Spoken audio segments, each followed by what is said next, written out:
Marsha, Marsha, that's Good granddaughter. morning, everyone.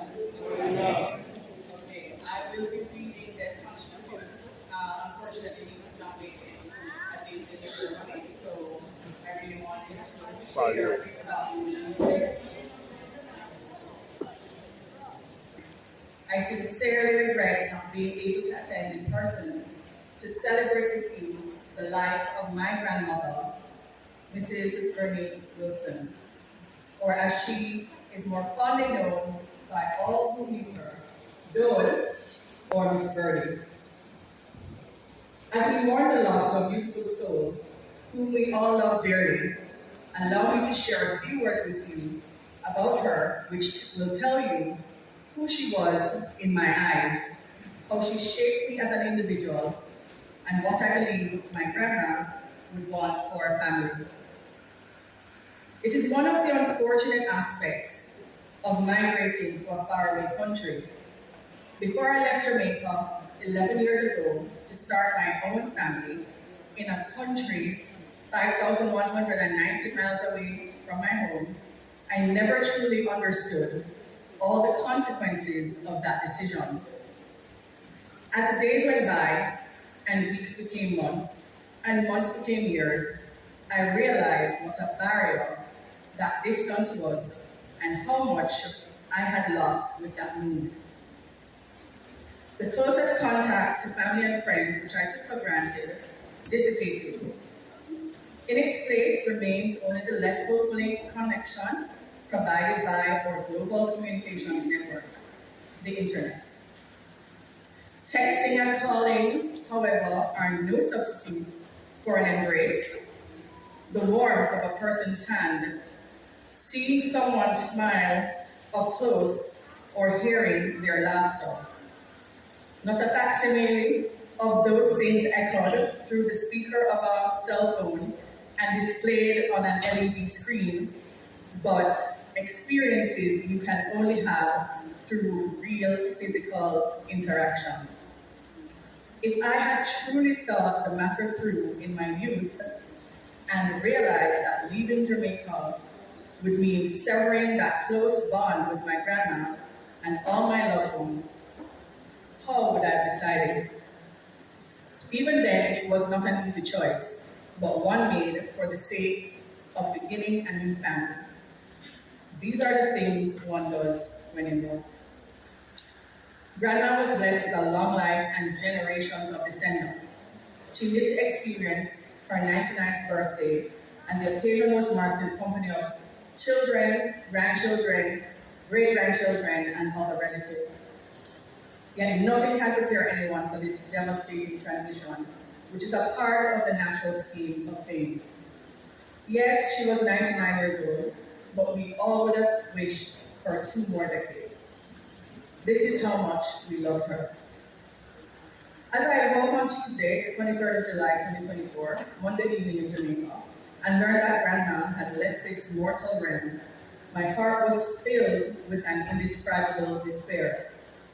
The last link in the chain of all my direct forbearers was no more. My sister Nicole and I were left without any more living connections to our ancestors. In my case, this was yet another occasion on which I had gone through a loss from hundreds of miles away. Grief is painful. Even more painful is the realization that there will be no more opportunities to reconnect. All those squandered chances and lost occasions to enjoy the company of the departed are now but stinging memories that remind us of the impermanence of life. Grandma was many things to me. Foremost, she was like a second mother. In many ways that mattered to me as she resembled my own mother, ever.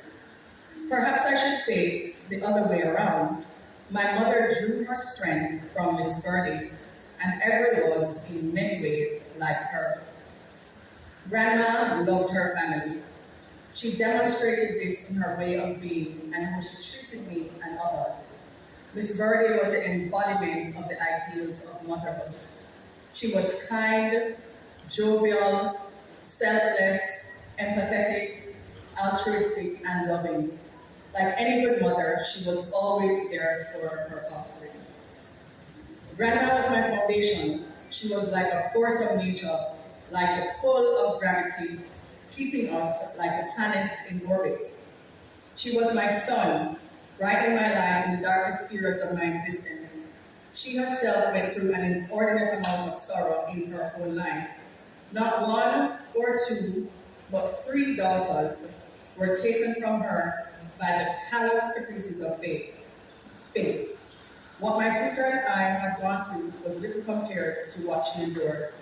Nevertheless, she was strong, unbelievingly resilient, like a titan among men. Whatever private suffering she underwent never revealed itself to me. She showed only the ever-present happiness and the magnanimity that characterized her. I am 42 years old now, and my memories of the past are somewhat hazy, returning to me only in fragments. When I think back to my childhood, some of my fondest memories are of my time in Content with my grandma. Content was a magical place. I remember how much fun we all had when we were younger. Grandpa Ivor, Grandma, my mom, my dad, my sister, my aunts, my uncles, and my cousins, we were all so happy there. The men drank their beers, talked about politics, played dominoes, and shot breeze. The women similarly gathered to converse while attending to other important matters. I was always busy exploring and no doubt exposing myself needlessly to dangers no one knew existed until I found it. Nothing was better than walking the footpath in the district with my cousins, through the forest covering the lush hillside with its red earth soil, visiting each aunt and uncle at various stops along the way. The highlight, of course, was heading back to Grandma, who was invariably preparing a huge meal for the family. I often watched her with fascination as she skillfully prepared the meat for the soup. Not only was she a seamstress, but she had also learned the art of butchery. Grandma's food was incredibly delicious, and everybody in here should attest to that. Boiled bananas, dumpling, yam, okra, chickens raised on our own property, what people nowadays call free range, were some of the tastiest treats on Grandma's menu. There was something about the food from the countryside that was 100 times better than anything I got in town. It tasted real and nutritious. That was one of the many ways in which my grandma shared her. She fed the people. Directly and even indirectly, Bernie shaped my development.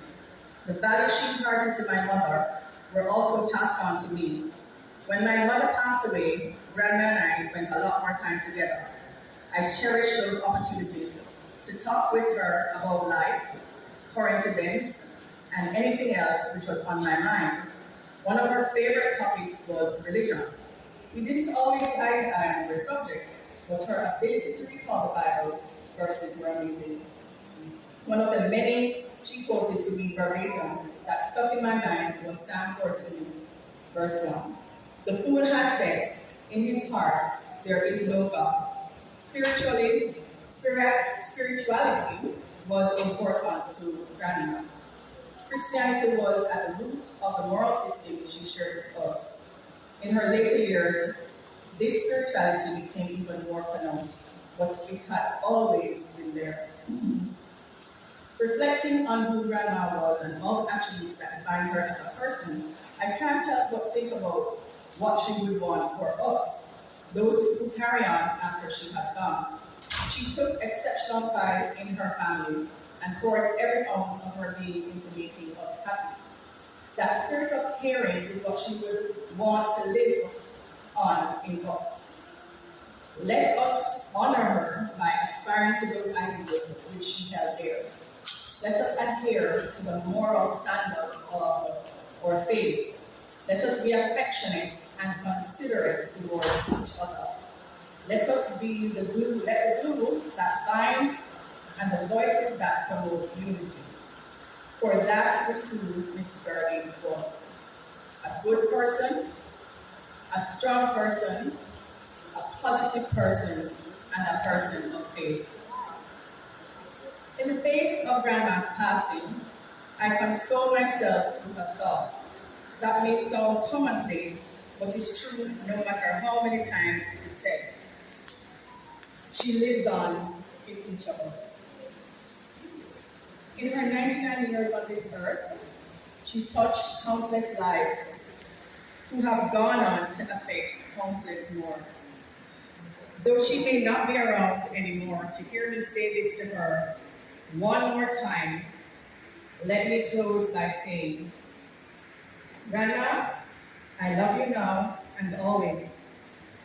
You are a beacon of light and a source of strength for me and for many others. Rest in peace. Amen.